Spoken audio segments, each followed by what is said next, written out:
The billionaire's fiancé poured paint on the maid. Then the billionaire did something no one expected. Hey, stop scrolling for a second. I need you to hear this one before you do anything else. Picture the most beautiful ballroom you've ever seen, crystal chandeliers, 100 guests in tuxedos and gowns, champagne glasses clinking. And in the middle of all that glamour, a young maid gets a bucket of green paint dumped over her head in front of everyone. She didn't scream back. She didn't run. She just stood there, soaked, humiliated, staring straight at the man everyone in that room was afraid of. And what he did next, nobody, not one single person in that ballroom, saw it coming. Hey everyone, welcome back. Before we begin, tell me, where are you watching from today? Which country do you belong to? Drop it in the comments. I read every single one of them. Today's story is one of the most emotional ones we've ever told on this channel. It's about pride, cruelty, and a secret that changes everything the moment it comes out. I promise you, by the end of this video, you will not look at people the same way again. So get comfortable, because this one is going to stay with you. Nobody in that mansion knew her real name. Her name, the one they used anyway, was Maria. She was 24 years old, and for the past year, she had worked as a live-in housekeeper at the Whitmore estate, a sprawling white mansion on the edge of Charleston, South Carolina, surrounded by oak trees dripping with Spanish moss. The Whitmore family was one of the wealthiest in the state. Old money, real estate, shipping, hotels. The kind of family whose name was on hospital wings and university buildings. Maria wasn't from money. She grew up 2 hours inland, in a small town where her mother worked double shifts at a diner and her father passed away when she was 16. She'd been on her own since she was 19, working her way through community college part-time while cleaning houses to pay rent. When the job at the Whitmore estate opened up, full room, board, and a paycheck that was almost double what she'd been making, she took it without hesitation. She needed the money. Her mother's medical bills weren't going to pay themselves. The Whitmore mansion was beautiful, but it was cold in a way that had nothing to do with the air conditioning. The staff were expected to be invisible. Not seen, not heard, not acknowledged unless something was wrong, and then Maria was the first one blamed. The man of the house, Nathaniel Whitmore, was 32 years old and had inherited the family empire 2 years earlier when his father passed. He was polite to the staff, distant but never unkind. He worked long hours, ran board meetings from his home office, and rarely engaged with the household beyond a nod in the hallway. Maria had spoken to him maybe a dozen times in the entire year she'd worked there. Always brief, always professional. His fiancée was a different story entirely. Her name was Camille Reyes, though most people in Charleston high society simply called her the future Mrs. Whitmore. She was stunning, the kind of beauty that photographed perfectly for magazine spreads, but underneath the polish was something sharp and cold. Camille had grown up wealthy herself, though not nearly as wealthy as the Whitmores, and from the moment she moved into the estate, she seemed determined to prove she belonged there more than anyone else did, including the staff who had worked there for years. Camille treated Maria like she was invisible on a good day and like she was a personal servant to be humiliated on a bad one. She'd leave messes on purpose just to watch Maria clean them. She'd complain to Nathaniel about things that never happened. She once told Maria, in front of 2 other guests, "People like you should be grateful people like us even let you in the house." Maria never said a word back. She needed the job. She needed the paycheck. Every night, she'd go back to her small room above the garage, call her mother, and remind herself why she was doing this. 6 more months, she'd whisper to herself. 6 more months, and I'll have enough saved to move Mom somewhere better. But Maria carried something else with her, something none of the Whitmores knew. Something she kept folded quietly inside an old leather journal she never let out of her sight. A secret about who she really was and where she had really come from. The night of the engagement gala was supposed to be the biggest night of Camille's life. 300 guests, senators, business partners, old Charleston families. A live orchestra. a cake 5 tiers tall. Camille had spent 4 months planning every single detail, determined that this night would announce to all of Charleston that she was about to become Mrs. Nathaniel Whitmore, and that she deserved every bit of it. Maria had been assigned to help coordinate the catering staff that evening, moving quietly between the kitchen and the ballroom, making sure trays were refilled and glasses were never empty. She wore the same yellow and white uniform she always wore. She kept her head down. She did her job. She had no idea that within the hour, her entire world and the Whitmore families was about to be turned upside down in front of everyone. Because earlier that day, without anyone in the mansion knowing, an envelope had arrived. A registered letter, addressed not to Nathaniel and not to Camille, but to Maria. And what was inside that envelope would change absolutely everything. She almost didn't open the letter, but something told her she had to. The letter had arrived at the estate around noon, delivered by a courier who insisted it be signed for personally.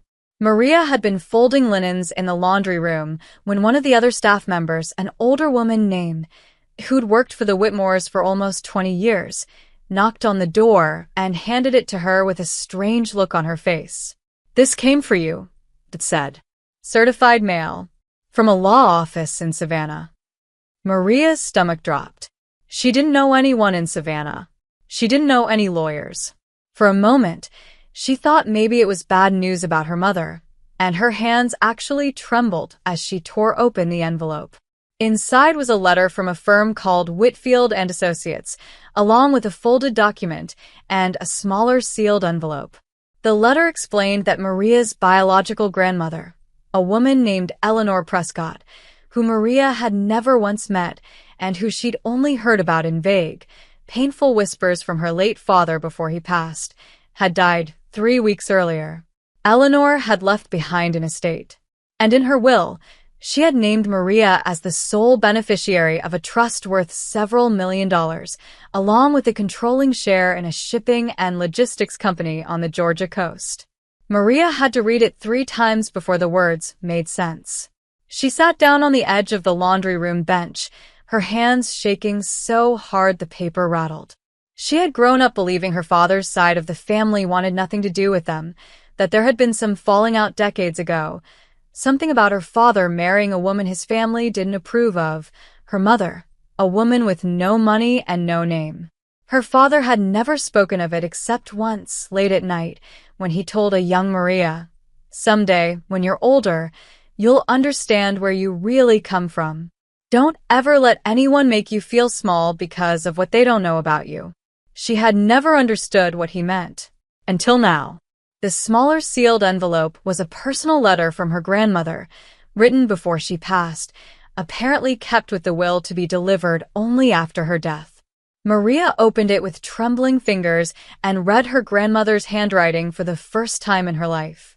"My dearest Maria, I know I have no right to ask anything of you. I let too many years pass out of stubborn pride, and I lost the chance to know you as you grew. I am so sorry for that. But please know this, you come from strength, from people who built something out of nothing, and no matter what circumstances life has placed you in now, you were never meant to be small.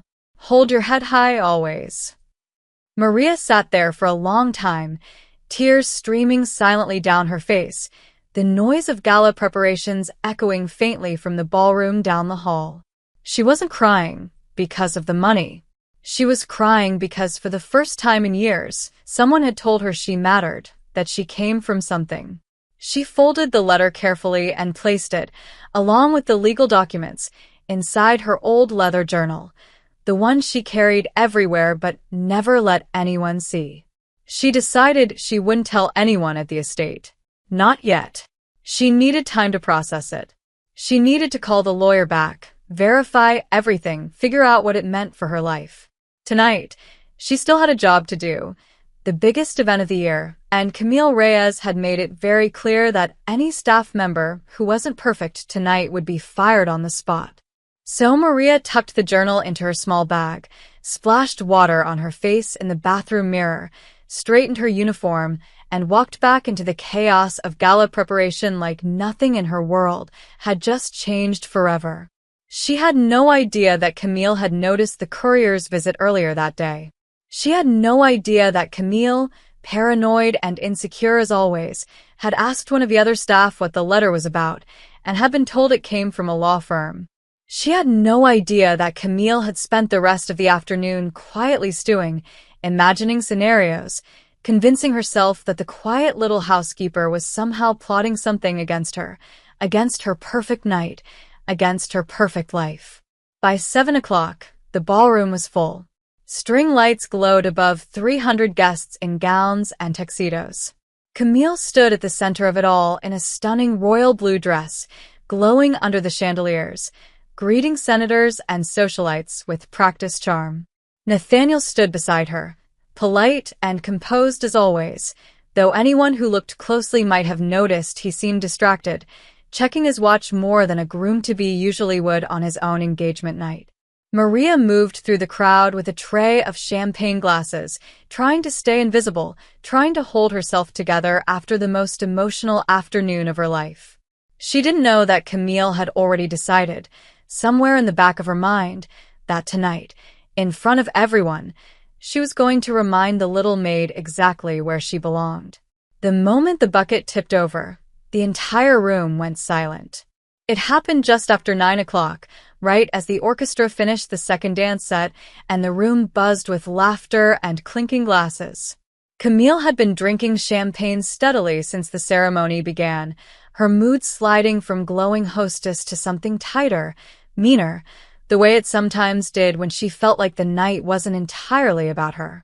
She'd noticed Nathaniel glancing at his phone twice during dinner. She'd noticed one of the senator's wives whispering to another guest, and in her paranoid mind, she was certain they were talking about her, about whether she was really Whitmore material. And then she noticed the maid, the quiet one, Maria, standing near the dessert table, and something in Camille just snapped. She marched over, heels clicking against the marble floor, her voice rising just enough for nearby guests to hear.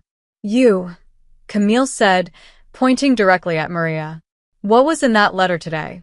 What lawyer is sending you certified mail? Are you trying to cause problems for this family?" Maria froze, her tray still in her hands. "Ma'am, it was personal." "Personal?"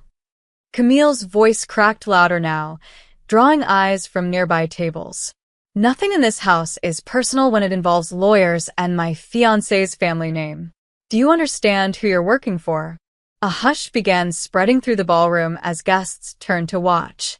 Nathaniel, across the room deep in conversation with a business partner, hadn't noticed yet. Maria tried to stay calm, her voice steady but quiet. "With respect, Miss Reyes, it has nothing to do with the Whitmore family. It's a private family matter."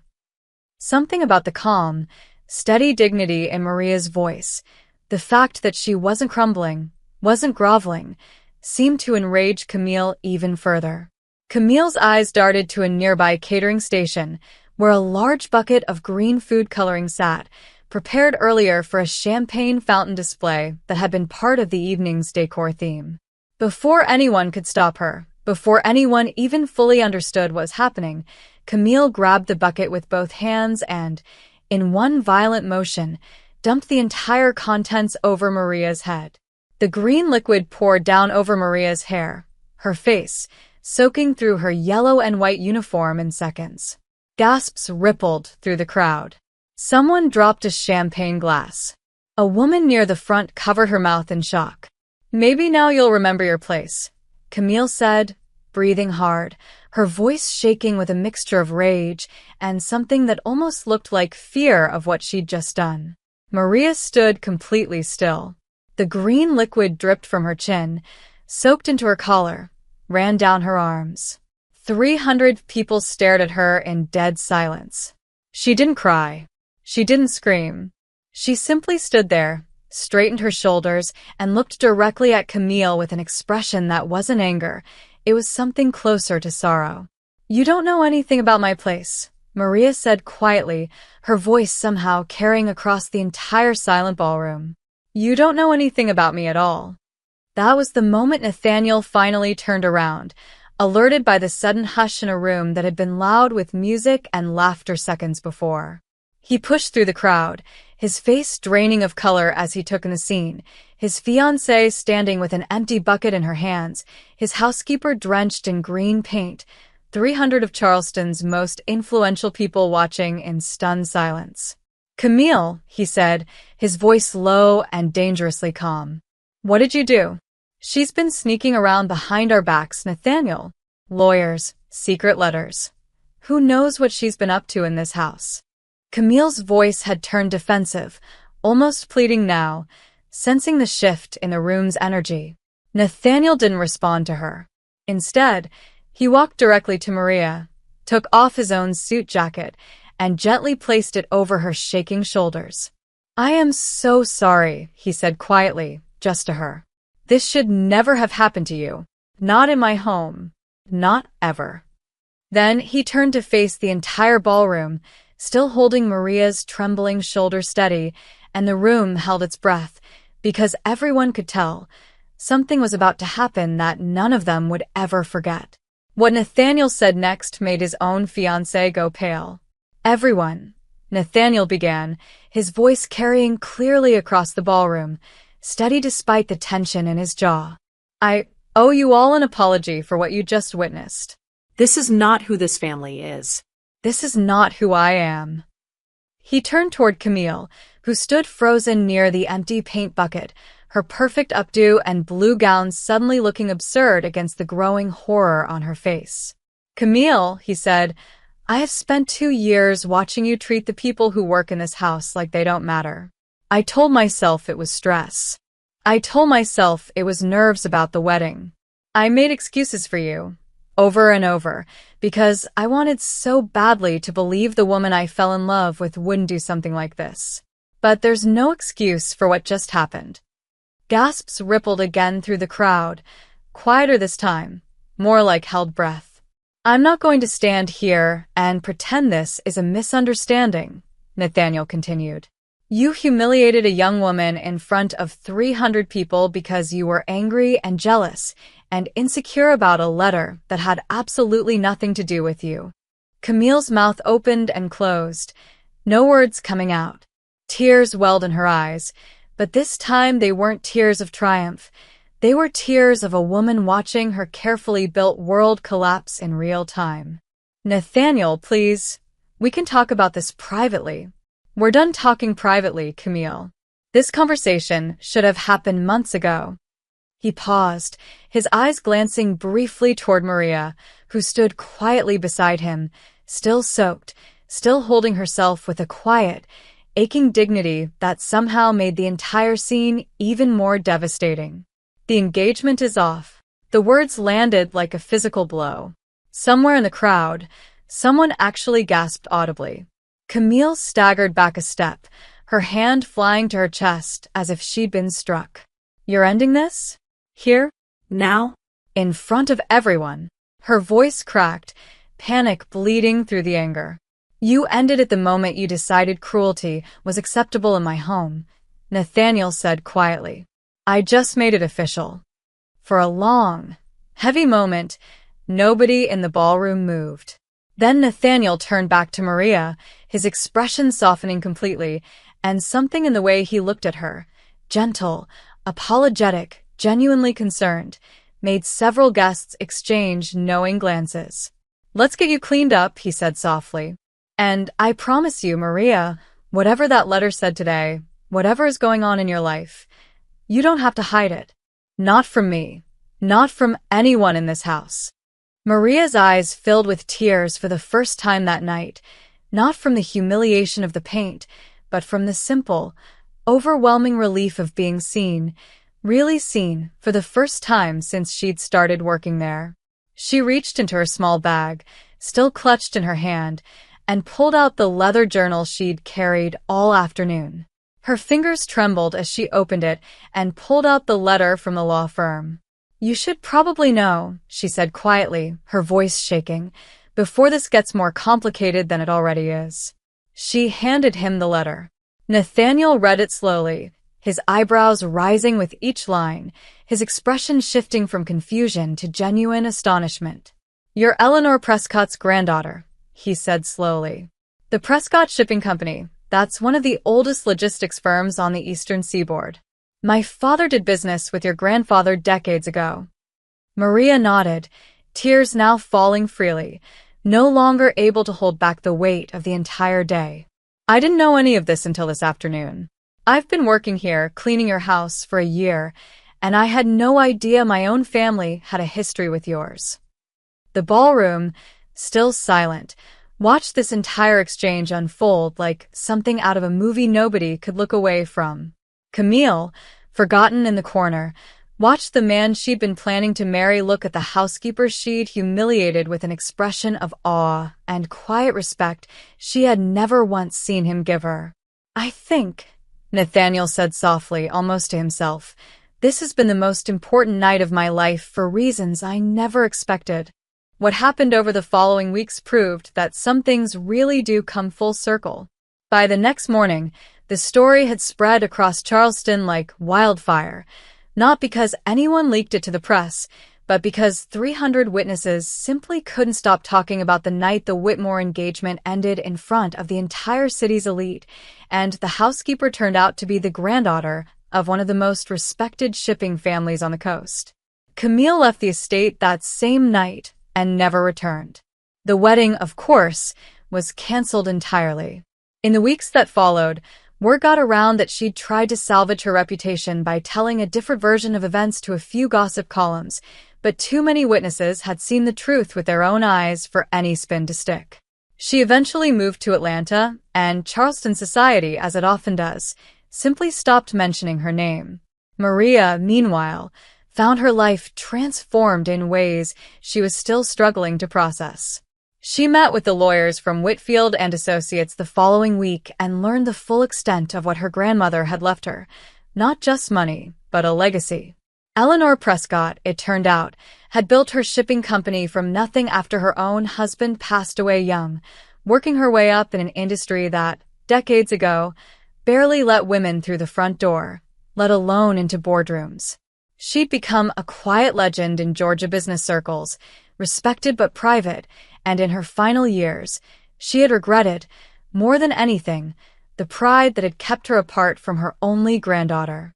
Maria used part of the inheritance to move her mother into a comfortable home near the coast, finally free from double shifts and worry about medical bills. She finished her degree.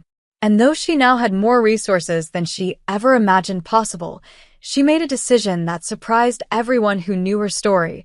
She didn't disappear into a life of luxury and forget where she came from.